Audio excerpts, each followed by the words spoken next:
10 دلیل که چرا دسفولی ها یهود تباران مهاجر هستند. 1. یهود تباران مهاجر که امروزه خود را دسفولی مینامند، آرامگاه خاخام‌های یهودی و پیامبران یهودی مانند حزقیل را در دسفول ساخته‌اند. 2. تمامی آنها در دهه‌های اخیر تورات در خانه داشتند و حتی امروزه خیلی از آنها هنوز یهودی مانده‌اند. 3.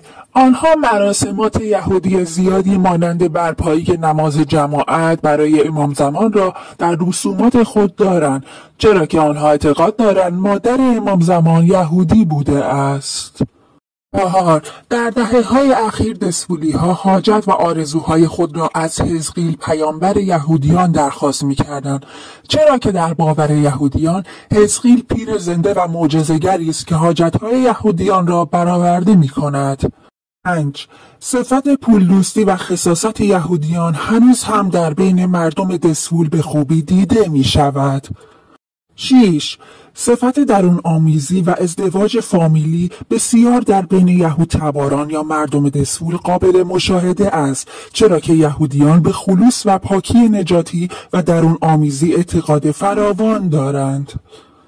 7. لباس سنتی یهودی برای مردان یهودی خزری جلیقه است که در بین مردان دسفولی لباس سنتیشان است و چادر و روسری که با کلیپس چفت شود لباس زنان یهودی است که در بین زنان دسفولی هم مرسوم است. 8. بسیاری از دسفولیان در سالهای اخیر به اسرائیل مهاجرت کردند، حال آنکه کسی به جز یهودیان نمیتواند به اسرائیل مهاجرت کند. 9.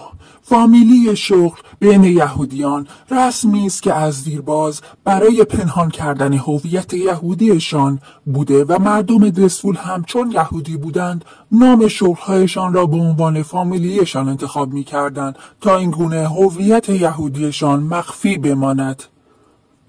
10.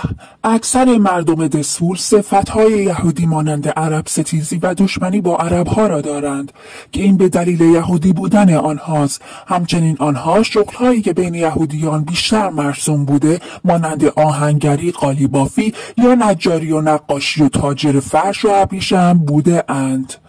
ممنون که تا اینجای ویدیو با ما بودین. اگر از این دانستنی خوشتون اومد لایک کنید و برای دوستان خودتون بفرستید تا دانستنی های دیگه منتظر ما باشید.